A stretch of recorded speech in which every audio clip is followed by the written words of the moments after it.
Queridos, repita assim comigo: eu sou um privilegiado. Agora com convicção no seu coração. Repita assim comigo: eu sou um privilegiado. Você crê nisso?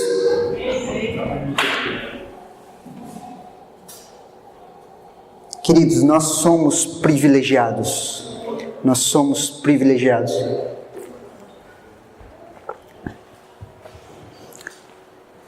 Queridos, hoje eu e você em Cristo Jesus, nós somos reis e sacerdotes. No Antigo Testamento, ou as pessoas eram reis, ou as pessoas eram sacerdotes. E a função do sacerdote, queridos, era representar a Deus, ao povo diante de Deus. Essa era a função do sacerdote. O sacerdote vinha e representava o povo diante de Deus. E o sacerdote, queridos, eles vinham de uma tribo chamada tribo de Levi. Foi separado, Levi foi separado, a sua tribo foi separado para o sacerdócio.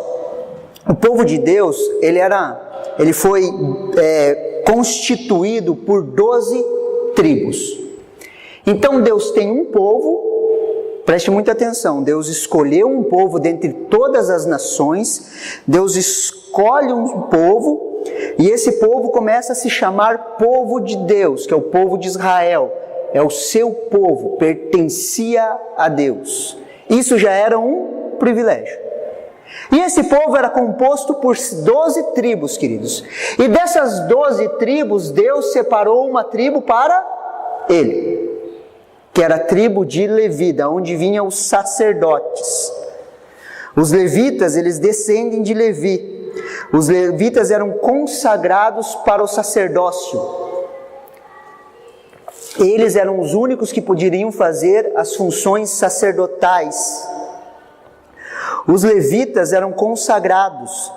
Deus era a herança dos levitas. Deuteronômio 10:8 fala assim, preste atenção. Deuteronômio 10, do 8 ao 9. No mesmo tempo, o Senhor separou a tribo de Levi para levar a arca da aliança do Senhor, para estar diante do Senhor, para o servir, para abençoar em seu nome até o dia de hoje. Por isso Levi não tem parte nem herança com os seus irmãos. O Senhor é a sua herança, como o Senhor Deus lhe tem falado. Quando Josué conquistou a terra de Canaã, os levitas eles não ganharam uma terra. Os levitas não tinham uma terra, eles não tinham posses, eles não tinham nada. Por quê? Porque o Senhor era a porção de Levi. Então Deus separa eles não têm uma herança física, mas o Deus Todo-Poderoso fala assim: eu vou ser a sua herança. Então existia um povo que Deus separou dentre as nações, e dentro desse povo existia uma tribo que se chamava a tribo de Levi, que era separada para o sacerdócio, que era separada para Deus, onde Deus falou que eles eram a sua herança. E a tribo de Levi era a única tribo que conseguia ministrar diante da arca de Deus. Era só os levitas que eles poderiam pegar na arca da aliança. Era só os levitas que eles tinham acesso à arca de Deus, a presença de Deus manifesta. No Antigo Testamento, a presença de Deus manifesta, como nós conversamos agora na introdução, a presença de Deus manifesta, ela só estava em um lugar. A presença de Deus manifesta, não a onipresença de Deus, mas a presença manifesta de Deus, ela se manifestava em um lugar. Era no tabernáculo diante da arca da aliança. E os únicos que poderiam entrar ali eram os sacerdotes da tribo de Levi. Você está conseguindo entender? Os levitas são privilegiados, sim ou não? Sim. Sim, extremamente privilegiados. E eu quero falar a respeito de um cara que era levita e tinha alguns privilégios a mais. O nome dele é Asaf. Repita comigo, Asaf. Asaf. Asaf foi constituído pelo rei Davi como líder dos levitas, que foram postos como ministros perante a arca do Senhor, logo após que a arca foi recuperada. O que aconteceu? Eles pegam a arca, Israel pega a arca e leva para o meio de uma guerra. E eles acabam perdendo a arca para os filisteus. Lembrando que a arca era a presença manifesta de Deus. Eles perdem essa arca, a arca é roubada deles, e Davi, depois de alguns anos, vai e retoma essa arca, ele traz essa arca de novo para Jerusalém.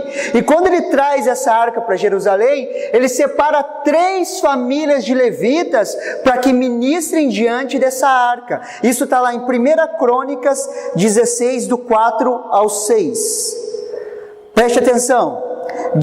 Designou dentre os levitas os que haviam de ministrar diante da arca do Senhor e celebrar e louvar e exaltar o Senhor, Deus de Israel, a saber, Asaf, o chefe, Zacarias, o segundo, e depois Jeiel, Semiramate, Jeiel, Metiras, Eliabá, Benaia, Obed-edom e Jeiel, com alaúdes e harpas, e Asaf fazia ressoar os símbolos.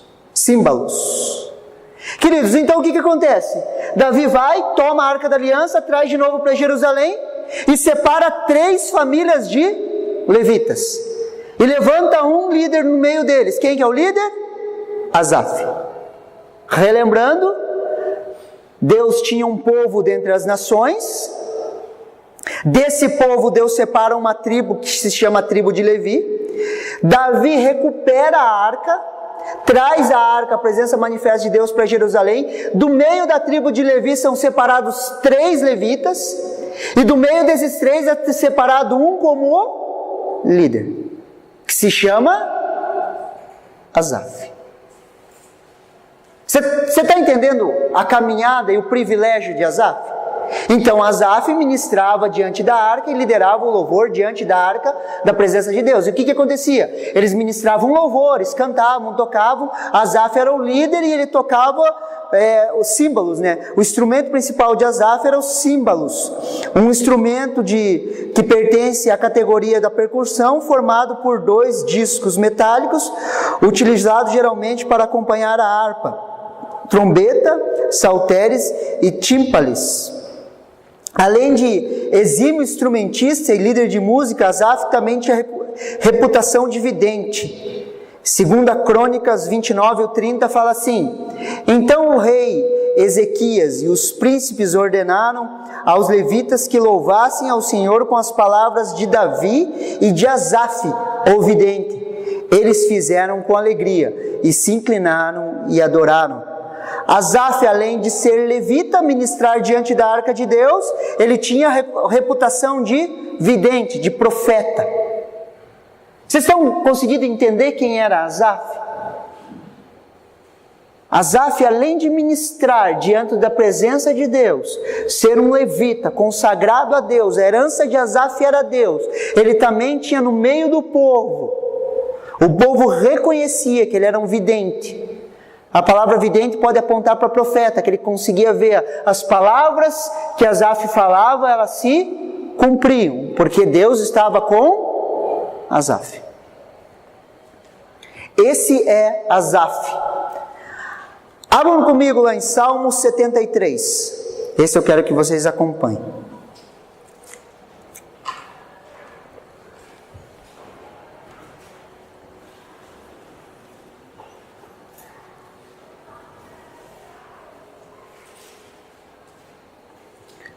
Salmo 73. Queridos, esse é um dos salmos de Asaf. Deus tinha uma nação, Deus escolheu uma nação dentre todas as nações, ok? No meio dessa nação existiam 12 tribos, Deus separou uma das tribos para ele ser a porção da sua herança.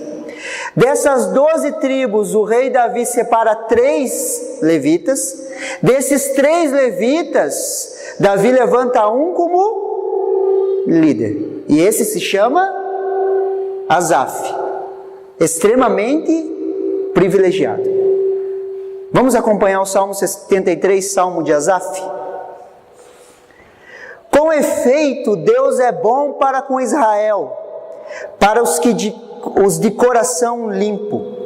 Quanto a mim, porém, quase me resvalaram os pés, pouco faltou para que eu desviasse os meus passos, pois eu invejava os arrogantes, ao ver a prosperidade dos perversos. Para eles não há preocupação, o seu corpo é sadio e nédio. Não partilham das canseiras dos mortais, nem são afligidos como os outros homens. Daí a soberba que os cinge como um colar, e a violência que os envolve como um manto. Os olhos saltam-lhes da gordura, do coração brota-lhes fantasias. Montejam e falam maliciosamente, da opressão falam com altivez. Contra os céus desandam a boca, e a sua língua percorre a terra. Por isso, o seu povo se volta para eles, e os tem por fonte de que bebe a largos sorvos. E diz: como sabe Deus? Acaso há conhecimento no Altíssimo? Eis que são estes os ímpios, e sempre tranquilo aumentam a sua riqueza. Com efeito, inutilmente conservei puro o coração, e lavei as minhas mãos na inocência. Pois de contínuo sou afligido, a cada manhã castigado. Se eu pensar em falar tais palavras, já aí teria traído a geração dos teus filhos. Em só refletir para compreender isso, achei muito pesado a tarefa para mim, até que entrei no santuário do Senhor e atinei com o fim deles. Você consegue perceber a contradição? Você consegue perceber a contradição? A porção de Asaf era o Senhor. Asaf era um levita, era um sacerdote. Ele entrava na presença de Deus, ele ministrava o louvor diante da Arca da Aliança. Ele representava o povo diante de Deus. O próprio Deus disse para os levitas que ele seria a sua herança. De repente, Asaf, ele fala: com efeito, Deus é bom para Israel, para os que de coração limpo. Quanto a mim, porém, quase me resvalaram os pés. O que ele está falando? Deus é bom para todo mundo, menos comigo. Deus é bom para os ímpios. Eu vejo o prosperar dos ímpios, eu vejo as pessoas crescendo, e eu acabo me comparando. Você consegue entender a contradição de quem Asaf era, de como ele pensava? Se nós colocarmos o currículo de Asaf, como eu coloquei para vocês, todos nós vamos falar o quê? Asaf era um privilegiado. Ele ministrava o louvor diante de Deus, ele era reconhecido no meio da sua comunidade como um profeta, ele tinha acesso a Deus, ele louvava e ministrava o coração de Deus, ele representava o seu povo diante de Deus, mas no fundo dele ele era insatisfeito.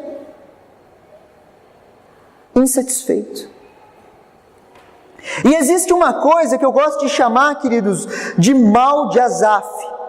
No capítulo 17 ele fala assim: até que entrei no santuário de Deus, então entendi o fim deles. O mal de Asaf, queridos, tem atingido a igreja, os servos de Deus. Só conseguimos enxergar o plano de Deus dentro do santuário. Você já percebeu, queridos? Às vezes você vem aqui para a igreja, você escuta um louvor, você ouve uma palavra, daí você vira quase um giraia, você vira um ninja, você sai lá para fora e fala: vou mudar o mundo. Já aconteceu com você? Sim ou não? Você é cheio da presença de Deus aqui na igreja, você fala, ou você vai em um retiro, alguma coisa que acontece, um evento da igreja, você é cheio de Deus, você fala: eu vou mudar o mundo. Daí você sai lá fora e o dia a dia te pega. Só aconteceu comigo ou aconteceu com vocês já? Você vem, escuta uma palavra, ouve um louvor, você fala, não, tem que estar todo mundo aqui na igreja, eu vou convidar todo mundo, eu vou mudar o mundo, essa colônia não vai ser mais a mesma. Já aconteceu com você? Quantas vezes, querido, liderando pessoas, as pessoas chegavam para mim e falavam, esse congresso, essa vigília, isso mudou a minha vida. Eu sempre brincava com eles, daqui a 3 meses nós conversamos. Mal de Asaf, queridos. Quando nós entramos na igreja, nós viramos um ninja, o reteté, viramos de ponta cabeça, oramos, só que o dia a dia, ele nos pega. O dia a dia abafa a unção. O dia a dia começa a nos prender, é o mal de Asaf. E o mal de Asaf, queridos, tem travado o crescimento da igreja. O dia a dia abafa de alguma forma a nossa fé e ofusca a nossa visão. Os problemas do cotidiano tentam nos prender. Passamos muito mais tempo fora do santuário, da igreja, do que no ambiente de fé, queridos. Nós precisamos vencer esse mal, por quê, queridos? Porque nós passamos do quê? 2, 3 horas na semana aqui na igreja, mas nós passamos muito mais tempo lá fora. E nós tivemos virar um ninja, um giraia lá fora, queridos. E nós precisamos vencer o mal de Asaf, queridos. Os problemas do nosso cotidiano tentam nos prender. A herança de Asaf quase o matou. Os seus pés quase tropeçaram por ele se comparar. A herança de Asaf era quem? Era o Senhor. Sim ou não? A herança dele quase matou ele. Por quê? Porque ele tinha uma herança que era o Senhor, mas ele queria uma outra herança. Eu e você temos uma identidade em Cristo Jesus, queridos. Eu e você ouvimos palavras de Deus. E essa herança, ela pode nos matar. Por mais estranho que você ache.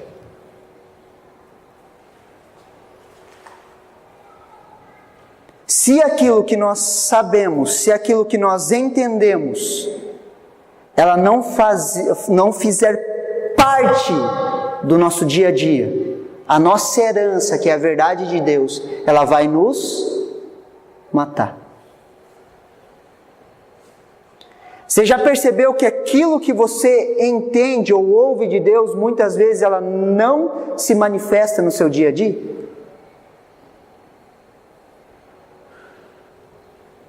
Sim ou não? Era o que acontecia com Asaf. Só que hoje nós vamos virar esse jogo.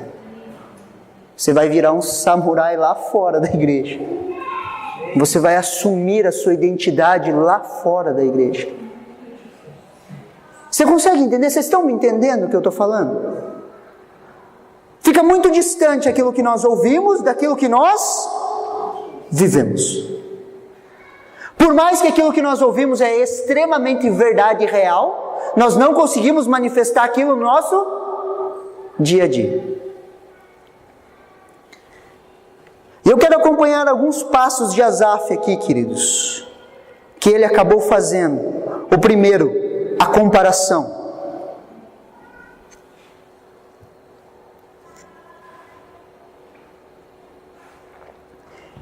Deus ele nos alerta para não nos compararmos nem termos ciúme dos ímpios. Ele teve inveja, ele teve ciúme dos ímpios. Ciúme, queridos, mata. Ciúmes, ele mata. Qual que foi o primeiro assassinato na face da terra? O assassinato de Abel. Abel foi assassinado por Caim. Caim estava o quê? Morrendo de amores por Abel ou estava com ciúme de Abel? Ciúme traz morte. Em todo o relacionamento, queridos, o ciúme traz morte. Asaf, ele começou a se comparar com os ímpios e ele começou a ter inveja, ele começou a ter ciúme. Abel, Caim se compara com Abel. Abel foi aceito por Deus. Primeiro Abel foi aceito, depois a sua oferta foi aceita. Caim se comparou com ele e se sentiu inferiorizado e começou a invejar Abel, até o ponto de matá-lo. Até o ponto de matá-lo. Ciúme e comparação trazem morte. Toda comparação, queridos, ela é demoníaca. Toda comparação, ela é demoníaca. Sempre quando nós vamos nos comparar com pessoas, vão ter pessoas no mesmo nível, pessoas abaixo de nós e pessoas acima de nós. Toda comparação, ela é demoníaca, queridos. Demoníaca. Há tempo para todas as coisas nas nossas vidas, na minha e na sua. Alcançamos algumas coisas em tempos diferentes. Eclesiastes 8,5 fala assim: quem guarda o mandamento não experimenta nenhum mal, e o coração do sábio conhece o tempo e o modo. O coração do sábio, queridos, conhece o tempo e o modo. O tempo e o modo que vai acontecer, esse é o coração do sábio. Queridos, para algumas pessoas, ela vai alcançar o casamento aos 20 anos. Existem pessoas que vão alcançar o casamento aos 30. Existem pessoas que vão alcançar um bom emprego aos 15, aos 18, 19 anos. Existem pessoas que vão conseguir se estabilizar financeiramente aos 40. Você consegue entender? Tempo e modo. É diferente para mim, diferente para você. O tempo e o modo na vida de cada um é diferente, queridos. E nós precisamos entender isso. O coração do sábio discerne tempo e modo. Por isso que eu não coloco a minha vida como padrão para a vida das pessoas. De repente, você com uma pessoa com 18 anos conseguiu abrir um negócio, se tornou extremamente próspera, rica, se deu bem nos negócios e com 18, 19, 20 anos. Se ele se estabelecer como padrão, todos nós aqui estávamos falidos. Alguém enriqueceu aos 18, 19 anos aqui? Você consegue entender que não existe comparação? Não existe comparação, queridos. Existe tempo e modo para cada pessoa. Existe tempo e modo. Tempo e modo. Deus age diferente na vida de cada pessoa. Você pode olhar para uma pessoa e você ficar, como eu queria ser ela, como eu queria ter aquilo. Queridos, isso é comparação, isso é inveja. Isso tem que ser quebrado nas nossas vidas, porque isso pode destruir o melhor de Deus em nós. Você acredita que você é uma pessoa única, sim ou não? Sim. Se você é uma pessoa única, queridos, você foi criado para um propósito específico. Você foi criado para fazer algo específico. Você foi criado para viver uma vida única. Só que se você começa a querer viver a vida dos outros, o que acontece? Você destrói o plano de Deus para a sua vida. Eu e você, nós precisamos lutar para sermos a melhor versão de nós mesmos. Nós precisamos entender e lutar e guerrear para sermos a melhor versão de nós mesmos. Ser a melhor versão daquilo que Deus nos deu. Deus tem um plano, Ele tem um projeto e Ele tem um propósito para a sua vida. E Ele colocou dons e talentos específicos dentro de você para você cumprir esse propósito específico. Só que se você ficar invejando e se comparando com outras pessoas, ou até mesmo imitando outras pessoas, você vai romper o propósito específico de Deus para a sua vida. Queridos, ninguém ora igual. Você já percebeu? Só que você já percebeu que pessoas imitam outras pessoas orando? Se você for orar comigo, eu vou ficar gritando igual um louco. Agora todo mundo tem que gritar igual um louco aqui na igreja? Não, queridos. Você consegue entender? É um exemplo simples para a gente entender. Não imite ninguém em nada, queridos. Tenha referência sim, mas não imite ninguém em nada, porque isso não leva a lugar nenhum. Só vai nos levar à comparação. Pastor, eu não posso ter referências. Claro que você pode. Referência é uma coisa, comparação e querer ser igual é outra. Estou conseguindo ser claro? Toda comparação, queridos, é demoníaca. É demoníaca. Nós não somos uma pilha de tijolos. 1 Pedro 2,5 fala assim: também vós mesmos, como pedras que vivem, sois edificados casa espiritual, para ser sacerdócio santo, a fim de oferecer sacrifícios espirituais agradáveis a Deus, por intermédio de Jesus Cristo. Queridos, nós somos pedras vivas. Nós não somos uma pilha de tijolos. Se você pegar aquela pilha de tijolo que está ali fora, você vai ver que todos os tijolos são iguaizinhos.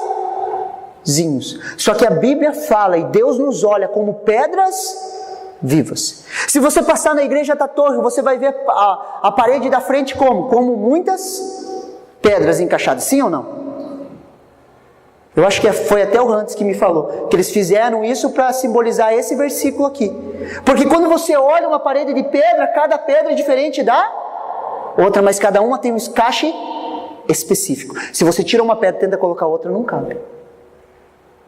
Porque nós somos como pedras vivas. E quando nós nos encaixamos no nosso lugar como pedras vivas, nós somos edificados por Deus e nós oferecemos sacrifícios agradáveis a Deus, porque nós estamos no lugar certo, na hora certa, no tempo certo. Só que se a gente quer viver a vida do outro, a gente nunca vai viver a vida que Deus nos deu. A comparação gera ciúme. O ciúme gerou o primeiro homicídio da história, como nós falamos. O primeiro homicídio da humanidade. Segundo ponto, falta de gratidão.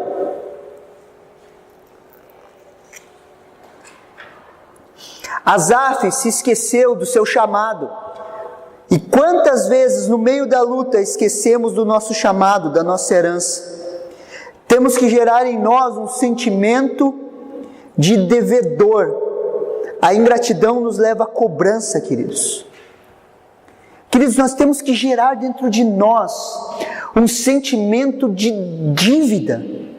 Ah, pastor, para quem que eu devo? Nós devemos para Deus, queridos.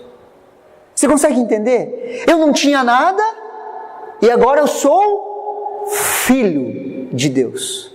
Isso deve gerar um sentimento de gratidão em minha vida toda. Todas as áreas da minha vida, elas devem girar em torno de uma única pessoa: Jesus. E eu preciso aprender a ser grato em toda e qualquer circunstância. As lutas vão vir? Claro que vão vir. As lutas vão vir sobre as nossas vidas, vão tentando trazer o mal de Asaf sobre as nossas vidas. Só que nós vamos ser gratos. Gratos, queridos. A ingratidão nos leva à cobrança. Levantamos o nosso dedo a Deus e cobramos os nossos direitos. Quantas vezes você já levantou o dedo para Deus e falou: Deus, por que isso está acontecendo comigo? O Senhor é injusto. Você já fez isso? Talvez não nessas palavras, mas teu coração berrou dentro de você. Vontade de ensinar a Deus como ser Deus. Porque se eu fosse Deus, não acontecia isso comigo. Então vem cá, Deus, eu quero falar para você como ser Deus. Só que nós precisamos treinar de nós, queridos, um coração de gratidão, queridos. Todas as coisas cooperam para o bem daqueles que amam a Deus, daqueles que andam segundo o seu propósito. Em cima disso eu sou grato. Deus, eu não entendo, mas muito obrigado, porque todas as coisas vão cooperar para o meu bem. Eu não sei por que eu estou atravessando isso, mas eu sei que o Senhor é comigo. O Senhor é comigo.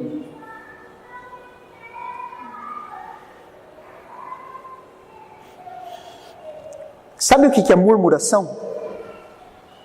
Guarde isso no teu coração. Murmuração é falar mal de Deus para o diabo.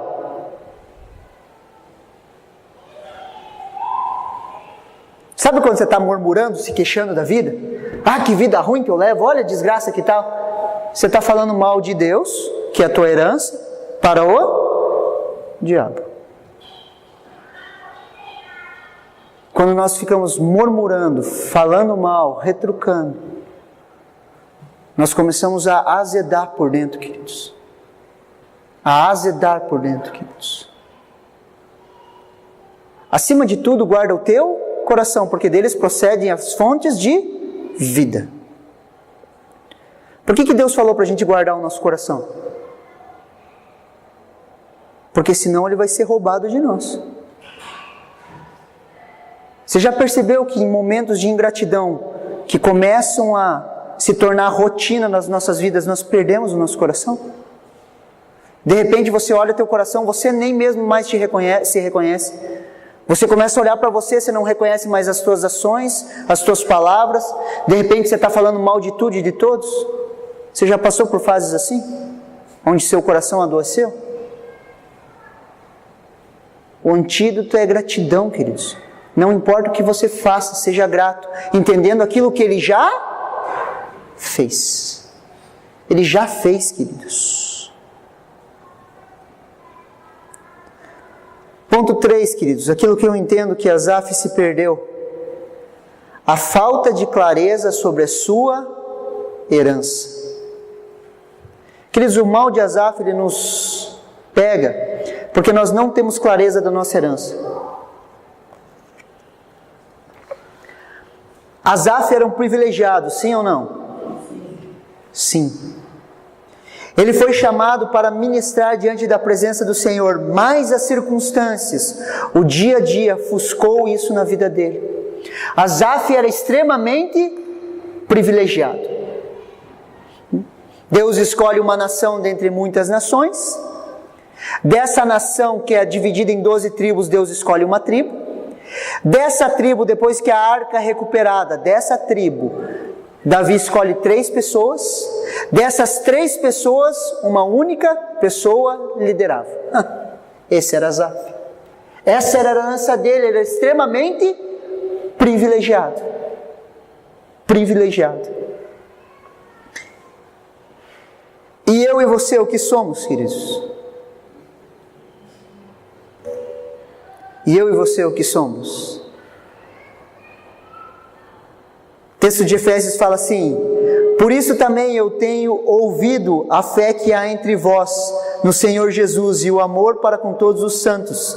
Não cesso de dar graças por vós, fazendo menção de vós nas minhas orações, para que o Deus de nosso Senhor Jesus Cristo, Pai da glória, vos conceda espírito de sabedoria e de revelação no pleno conhecimento dele, iluminando os olhos do vosso coração, para que saibas qual a esperança do seu chamamento, qual a riqueza da glória da sua herança nos santos. O que Paulo está falando? Eu não cesso de orar e de dar graças a Deus. E eu oro para que venha sobre vocês o espírito de conhecimento e o espírito de revelação, para vocês entenderem a esperança do chamado de vocês e qual é a herança que vocês têm nos santos. Eu e você, nós temos uma herança. Os olhos do nosso coração, eles precisam ser iluminados, para a gente entender qual é a herança de Deus nas nossas vidas. Eu e você somos extremamente privilegiados, queridos.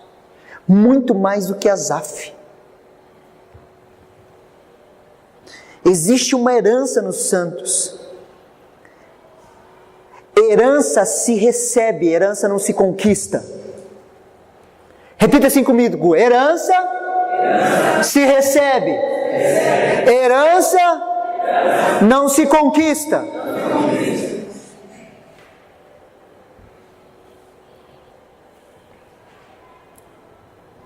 Eu tenho um carro, eu acabo falecendo, esse carro se torna herança para a Aline e para a Analice. Elas fizeram alguma coisa para receber esse carro? Elas receberam por quê? Porque elas são filhas. A nossa herança nos santos nós não conquistamos, nós recebemos porque nós somos filhos. Porque nós somos filhos. Quando falamos de herança, queridos, é aquilo que Jesus conquistou por nós.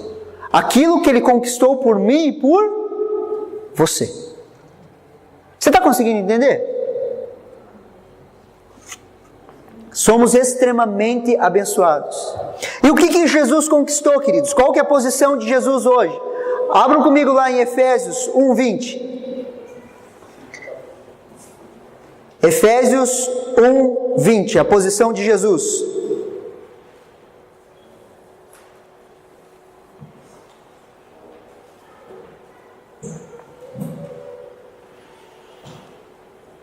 Olha o que a palavra de Deus fala. O qual exerceu ele em Cristo, ressuscitando dentre os mortos e fazendo assentar à direita nos lugares celestiais, acima de todo principado e potestade, poder e domínio, e todo nome que se possa referir, não só no presente século, mas também nos séculos vindouros. O que Deus fez? Deus ressuscita Jesus entre os mortos, Jesus sobe, faz todo o processo do tabernáculo, se apresenta diante de Deus e se assenta à destra de Deus. Qual que é a posição de Jesus hoje? Sentado à destra de Deus, acima de todo nome, de todo principado, de toda potestade, tudo aquilo que possa se nomear nos céus e na terra e debaixo da terra, Jesus está por cima. Quando Jesus se senta à destra de Deus, todo câncer, toda doença, toda mentira, toda inveja, todo engano está debaixo dos seus pés. Não existe nome que está acima do nome de Jesus. Essa é a posição dele, assentado à destra de Deus, acima de todo principado e potestade. E qual é minha e a sua posição? Vão lá em Efésios 2, do 5 ao 6. Já que vocês estão em Efésios, vamos só um pouquinho para frente.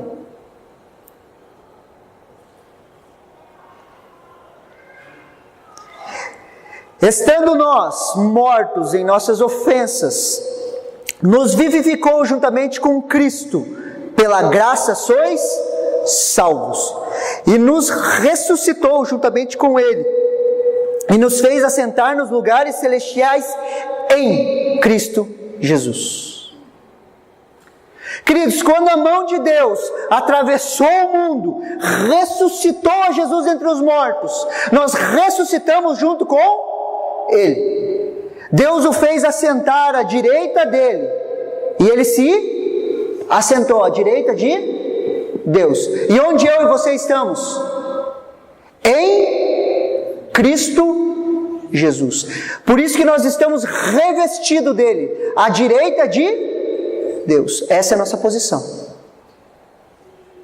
E se nós estamos em Cristo, todo principado, toda potestade está debaixo dos nossos pés. Essa é a nossa posição. Se eu oro hoje nessa posição, aonde Deus está? À minha esquerda, sim ou não? Jesus não está à destra de Deus?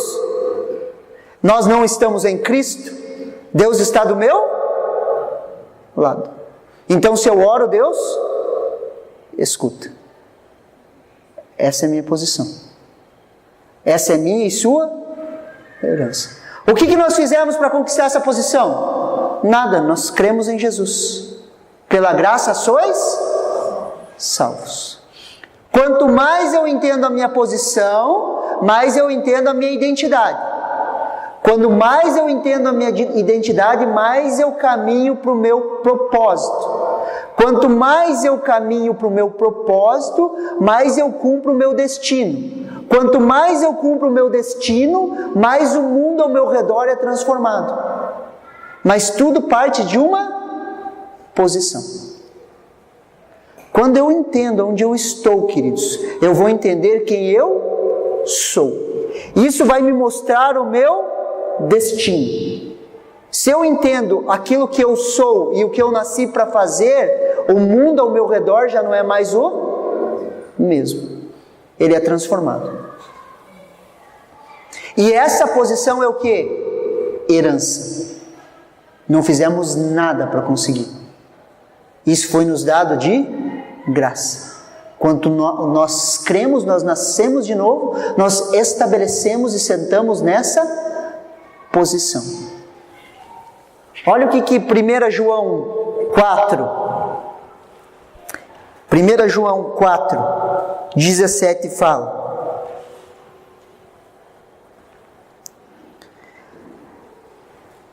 1 João 4,17: nisso em nós é aperfeiçoado o amor, para que no dia do juízo mantenhamos confiança, pois segundo Ele é, também nós somos neste mundo. Segundo quem é? Segundo Jesus é. Assim como Jesus é, nós somos neste mundo. 1 João 4,17: pois segundo Ele é, nós também somos neste mundo.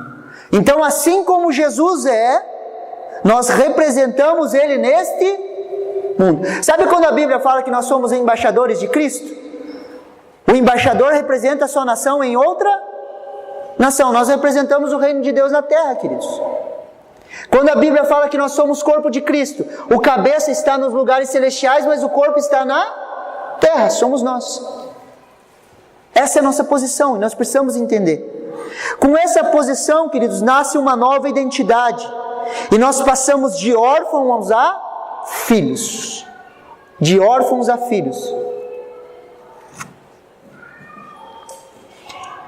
Efésios 2, 11 e 12 fala assim. Esse texto a gente precisa gravar. Esse texto vai te ensinar a ter gratidão. Olha o que o texto fala, Efésios 2, do 1 ao 12. Isso é Paulo falando, portanto lembrai-vos. Ele está falando, lembrem-se. Portanto lembrai-vos de quem vós no outro tempo eras, gentios na carne, e chamados incircuncisos, pelo que na carne se chama circuncisão, feita pela mão de homens, que naquele tempo estava sem Cristo, separado da comunidade de Israel, estranho às alianças da promessa, não tendo esperança e sem Deus no mundo. Então quem eu e você éramos? Nós estávamos sem Cristo, separados da comunidade de Israel, estranhos à aliança da promessa, nós não tínhamos nenhuma promessa de Deus, não tendo esperança e sem Deus no mundo. Esse era eu e você sem a posição, sem estarmos em Cristo Jesus. Só que hoje nós temos uma posição, hoje nós temos uma identidade. Hoje nós não somos mais estranhos às promessas. Você tem promessa de Deus para a sua vida, sim ou não? Sim ou não? Sim. Se você tem promessa é porque você está em Cristo Jesus. Ah, pastor, então você está falando que aquele meu vizinho que não conhece a Jesus, ele não tem promessa de Deus? Segundo o texto, não existe promessa de Deus, ele está condenado. O que eu faço então, pastor? Fala de Jesus para ele. Porque a hora que ele receber a Jesus, ele nascer de novo, as promessas de Deus vêm sobre a vida dele.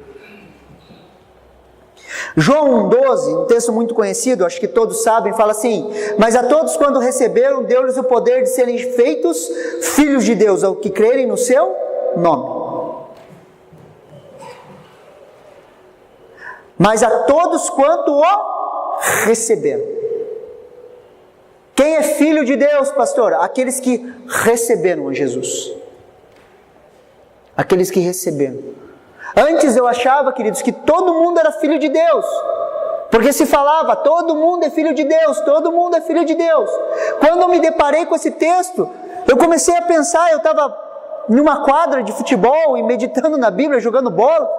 Eu olhei para os meus amigos e falei, cara, eles não são filhos de Deus. Eles não são. É mentira que todos são filhos de Deus. A Bíblia é muito clara, aqueles que o receberam. Aqueles que o receberam. Então eles são órfãos, eles não têm um pai, eles não têm Deus, eles estão separados de Deus. E isso gerou uma expectativa no meu coração de levar eles a Jesus. Gálatas 3:26 fala assim: porque todos sois filhos de Deus pela fé em Cristo Jesus. Todos que pela fé recebem a Jesus se tornam filhos de Deus. Filhos de Deus. Romanos 8:16 fala assim: o mesmo Espírito testifica com o nosso Espírito que somos filhos de Deus. Nossa compreensão e atuação sobre essas verdades bíblicas de quem somos em Cristo é a base indispensável para o crescimento e maturidade cristã. Nós não vamos crescer em Deus se nós não entendermos a nossa identidade, se nós não entendermos quem nós somos em Cristo Jesus. Asaf, ele se perdeu no meio do processo, ele não conseguiu entender que ele era um privilegiado, e as circunstâncias ao redor dele quase fizeram ele se desviar do propósito de Deus para a sua vida.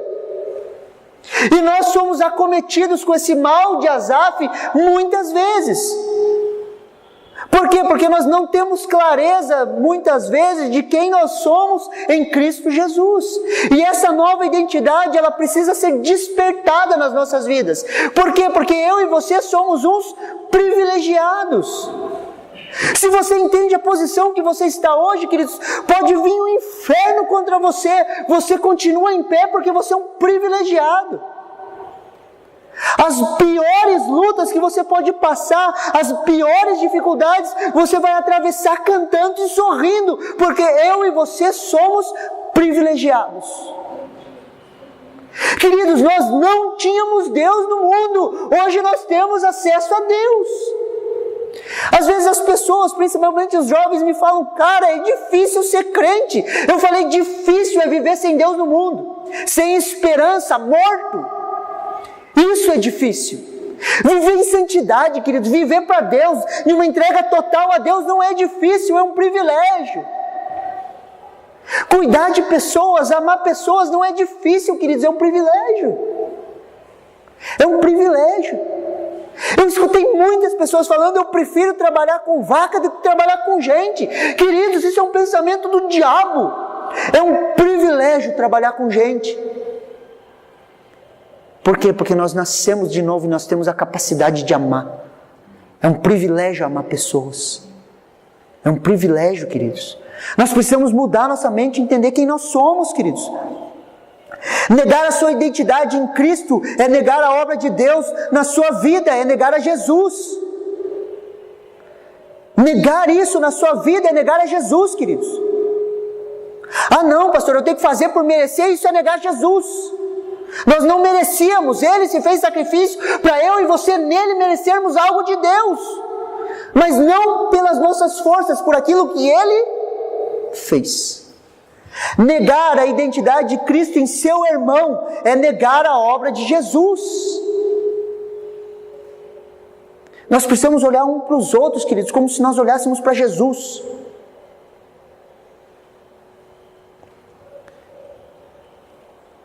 Volta lá no Salmo 73 comigo, vai. Salmo 73.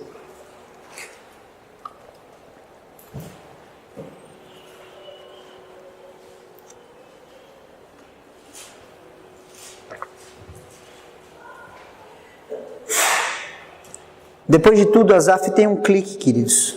Ele tem uma metanoia, uma mudança de mente. Ele estava pensando de um jeito, ele começa a pensar de outro jeito. A palavra arrependimento significa metanoia, mudança de mente, mudança de pensamento. Asaf estava em um pensamento comparativo, em um pensamento de ciúme, em um pensamento de inveja. Ele estava em um pensamento de comparação. De repente ele tem uma metanoia, uma mudança de mente, um arrependimento. Ele muda a forma de ver, ele muda a forma de pensar, ele muda a forma de agir. E olha o que ele fala no Salmo 73, 23. Todavia, estou sempre contigo, tu me seguras pela minha mão direita, tu me guias com o teu conselho, e depois recebe-me na glória. Quem mais eu tenho no céu? Não há outro quem me comprazo na terra. Ainda que a minha carne e o meu coração desfaleçam, Deus é a minha fortaleza, do meu coração, a minha herança para sempre. De repente, Asaf, ele tem uma metanoia, queridos. De repente, Asaf, ele muda a sua mente. De repente, ele tem um clique. A sua maneira de pensar muda. A sua maneira de olhar as circunstâncias mudam. A sua maneira de ver as coisas mudam. E ele começa a olhar, ele fala: todavia sempre estás comigo, tu me seguras pela mão direita. Deus, Ele nunca nos abandona, queridos. Nunca. Tu me guias com teu conselho e depois me recebe na glória. O que ele está falando? Por toda uma vida o Senhor me guia com os teus conselhos, e depois, quando eu morrer, você, Deus, vai me receber na glória. Por toda a minha vida o Senhor me guia nos teus conselhos, e no fim, queridos, no fim Ele vai nos receber na sua glória. Ele vai abraçar eu e você. Quem mais tenho eu no céu? Não há outro em quem me comprazo na terra. Queridos, não há ninguém no céu e na terra que nos satisfaça como Deus. Nós não temos mais nada nessa terra, queridos. O reino de Deus é comparado como um colecionador de pérolas, que tem muitas pérolas, mas quando ele encontra uma única pérola, ele vende as outras para ter aquela única pérola. O que tenho no céu além de ti? Deus é a nossa herança. Ainda que minha carne e o meu coração desfaleçam, ainda que esse corpo natural ele se desfaleça, querido, essa carne ela estrague, ela diminua a sua capacidade, Deus é a fortaleza do meu coração e a minha herança para sempre. Esse é o meu Deus, queridos. Esse é o seu Deus. Eu gostaria que se você se colocasse em pé, queridos. E eu quero ler um pouco aqui da sua identidade, queridos. Eu quero ler um pouco da sua identidade. Eu quero te dizer em breves palavras quem você é. E a minha oração é que a sua identidade ela pule para fora. E você entenda o privilegiado que você é. E você entenda quem você é em Jesus. Eu gostaria que você fechasse seus olhos agora. Feche seus olhos. E com um coração grato, queridos. Com um coração grato, com um coração grato. Ouça essas palavras. Mas se concentre, queridos. Deixe o Espírito Santo falar com você. Deixe o Espírito Santo falar com você. Deixe o Espírito Santo falar com você agora. Queridos, em Jesus nós somos aceitos. João 1,12, eu sou filho de Deus. João 15,15, como discípulos, eu sou amigo de Jesus. Romanos 5,1, fui justificado. 1 Coríntios 6,17, estou unido com o Senhor e sou um com Ele em espírito. 1 Coríntios 6,19 ao 20, fui comprado por bom preço e pertenço a Deus. 1 Coríntios 12,27, eu sou um membro do corpo de Cristo. Efésios 3-8, fui escolhido por Deus e adotado como seu filho. Colossenses 1:13-14, eu fui redimido, perdoado de todos os meus pecados. Colossenses 2:9 ao 10, eu sou completo em Cristo. Hebreus 4:14 ao 16, eu tenho acesso direto ao trono da graça de Deus através de Jesus Cristo. Em Cristo Jesus, queridos, eu e você estamos seguros. Romanos 8, do 1 ao 2, estou livre de condenação. Romanos 8:28, estou certo que Deus trabalha ao meu bem em todas as circunstâncias. Romanos 8:31 ao 39, estou livre de qualquer condenação intentada contra mim, e eu não posso ser separado do amor de Deus. 2 Coríntios 2, do 21 ao 22, eu fui estabelecido, ungido e selado por Deus.